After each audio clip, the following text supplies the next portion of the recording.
our zippers, then you might think mostly about apparel. What I would like to do today is show you that we do a few other things and give you some context for some of the challenges we face.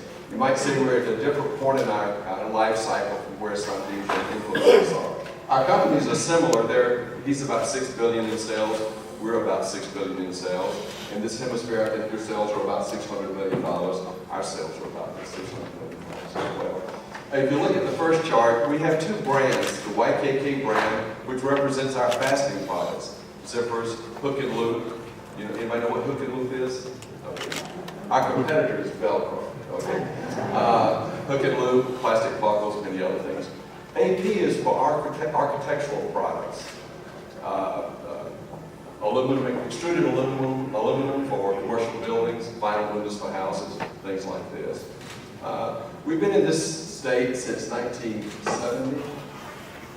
We've invested about $1 billion, primarily in Macon and Dublin, Georgia, those communities.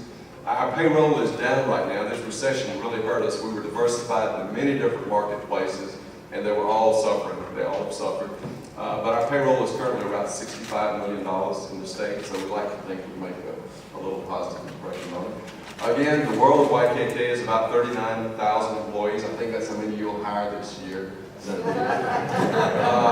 But we're in 121 different countries. Again, the global sales is about $6 billion. I've got 10 minutes to do this, so I'm going to go a little fast. I'm going to provide you some context, and if any of it is of interest to you, you can ask me a question later about it. Okay? Our philosophy is the cycle of goodness. It means no one prospers unless he renders benefit to others. To me, that means every big decision that we make, we think about how it will impact our customers, of course, but also our employees and the communities in which we live and work. The world of YKK is divided into 6 regions.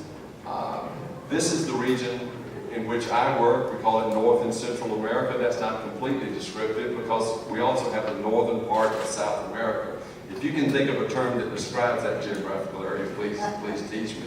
Within that region, we have 14 companies, and you can see them listed along the side, from Canada to Colombia. Very quickly, I want you to get a grasp of some of the challenges that we have faced. The top line, the blue portion, shows that we as consumers in North and Central America buy about between 4 and 5 billion zippers a year in one shape or form. Might be in a luggage or apparel or something else. The blue portion are imported garments and products that come into the country that have zippers in them. And the red portion are the zippers that we have manufactured in this region since 1970. You'll see that our production grew from 1970 until 2000. Our world changed, as Dr. Roy was talking about. As the world became global, it impacted us. You see the blue portion began to grow. Even now, even though we have significant manufacturing in Macon, about 70% of the products we produce are exported to Mexico and Central America. Our world has changed. And the reason for that, sometimes call it the Walmart effect, is apparel prices for the last 15 years have been deflating 3 or 4% a year. And the brand holders have been searching the world to try to find places to make their apparel more cheaply. 2 quick examples. In 1999, I call these the good old days. We were supplying zippers to Levi and other jeans manufacturers. These were some of the factories we provided our zippers to for Levi's at that time. The same thing for VF Corporation. They make Wrangler, Lee, and other jeans brands. These were some of the factories we were providing zippers to. I'm going to show you a chart now for both those companies in 2000. Try to imagine how many stars there would be on it. This is Levi's factories in the United States, and these are VF factories in the United States now. So our world has changed dramatically. These are some of the products that we make in the United States. This is our manufacturing campus in Macon, Georgia, where we've been since 1973. I was one of the first employees hired for that plant, my textile engineering degree. We now have 300 acres, 2.5 million square feet. At one time, we could produce about 7 million zippers a day. I hesitate to tell you, but some of those buildings are sitting there empty now. What do you see here? The correct answer is you see a new pair of jeans. This is one of the unique challenges we faced when the vintage look came along. And I just love that slide. I threw it in there. Yes, we make a lot of zippers for jeans. We also make the rivets and burrs and snaps and buttons, and all the products you see around the edges are the products we had to manufacture for those vintage jeans. They did not want a new button on that, so we had to produce this rusted thing over here. One chart I don't have is every company that we have does business with the automotive industry. We make a lot of zippers for the seat cushions, for seat closures. Every 29 seconds in Dublin, 6 robots are producing a bumper for Honda automobiles. So we do a lot of work with the automotive industry. We do a lot of work with the government. Last night we had a retirement ceremony for a gentleman. He and I made the first call on the government back in 1976, and we convinced a guy to make some changes. I never forget, he said, "I've been buying nylon cotton zippers since 1942 and there's nothing wrong with them." Well, we were able to convince him to broaden his mind a little bit. I don't know how many hundreds of millions of dollars of zippers we provided the government since that time. Primarily, we're trying to make the uniforms and other things lighter. That's what these folks need. We make a lot of products for the safety industry, and I'm going to go fast here.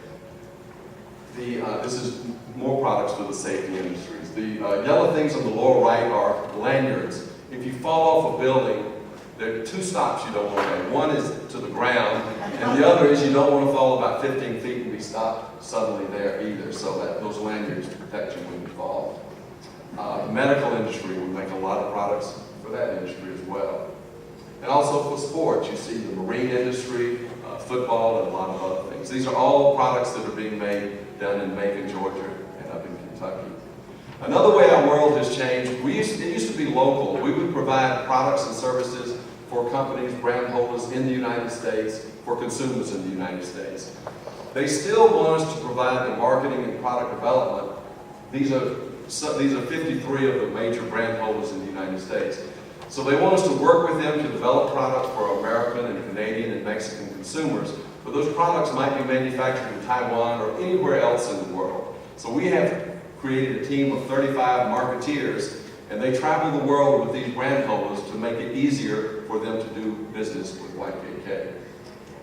Counterfeits. Intellectual property is very important to us. So we have teams of lawyers that work with customs in all the ports of the United States to prevent counterfeit products from coming in.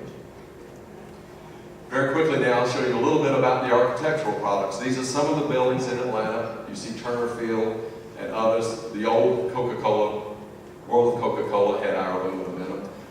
These are samples of some of our aluminum products. We work very closely with the governor's office. They were very proud in 2006 when we announced the doubling of the capacity of our Dublin operation.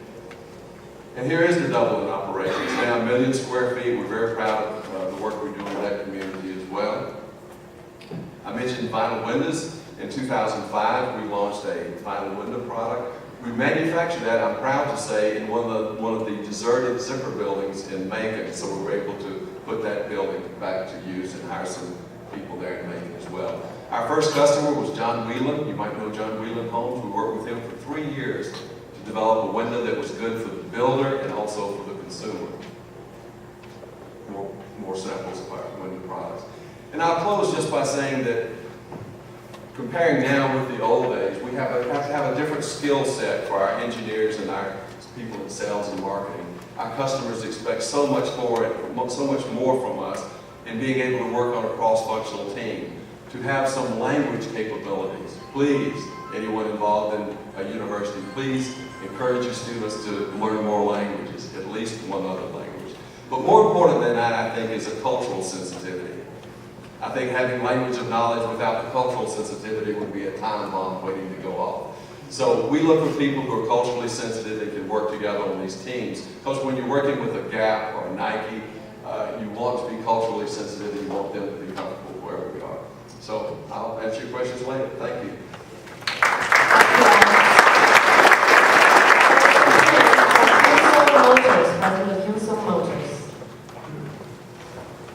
Thank you very much, everybody, for attention.